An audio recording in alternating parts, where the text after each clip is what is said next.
అటవీ భూములపై గిరిజన రైతులకు హక్కులు కల్పించేందుకే ఈ నెల 18న సీఎం రేవంత్ రెడ్డి చేతుల మీదుగా నాగర్ కర్నూలు జిల్లా అచ్చంపేట నియోజకవర్గంలో ఇందిరా గిరిజన వికాసం పథకాన్ని ప్రారంభిస్తున్నట్లు డిప్యూటీ సీఎం మల్లు భట్టి విక్రమార్క చెప్పారు. దివంగత సీఎం రాజశేఖర రెడ్డి హయాంలో రాష్ట్రంలో 3.5 లక్షల మందికి పైగా గిరిజనులకు అటవీ భూములపై హక్కులు కల్పించగా గత టీఆర్ఎస్ ప్రభుత్వం గిరిజన రైతులను ఇబ్బందులు పాలు చేసిందని ఆరోపించారు.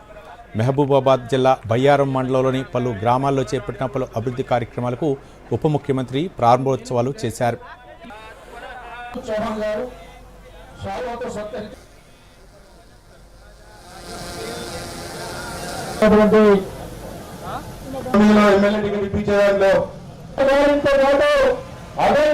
ఈ సందర్భంగా భట్టి విక్రమార్క మాట్లాడుతూ ప్రతి పేదవానికి 5 లక్షలతో ఇందిరమ్మ ఇళ్లు కట్టిస్తున్నట్లు చెప్పారు. ప్రతి నియోజకవర్గానికి 3,500 ఇళ్ల చొప్పున నిర్మించేందుకు 22,500 కోట్ల రూపాయలు ఖర్చు చేస్తున్నామన్నారు.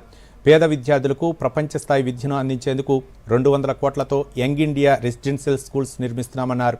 వెనుకబడిన గిరిజన నియోజకవర్గాలకు అదనంగా ఇండ్లను ఇచ్చే ఆలోచన చేస్తున్నట్లు ఉప ముఖ్యమంత్రి తెలియజేశారు.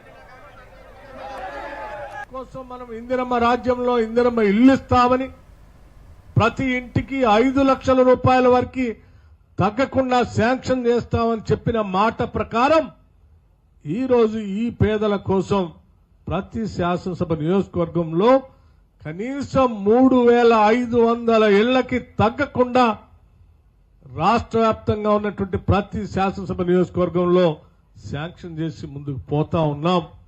మొదటి సంవత్సరంలో శాంక్షన్ చేసే 4.5 లక్షల ఇళ్లకి 22,500 కోట్ల రూపాయలతో పేదల కోసం ఈ రాష్ట్ర ప్రభుత్వం ₹1, ₹2 కాదు 22,500 కోట్ల రూపాయలు కేవలం ఇందిరమ్మ ఇళ్ల కోసమే ఖర్చు పెడుతున్నామని చెప్పి మీ అందరికి కూడా ఈ సందర్భంగా తెలియజేస్తా ఉన్నా.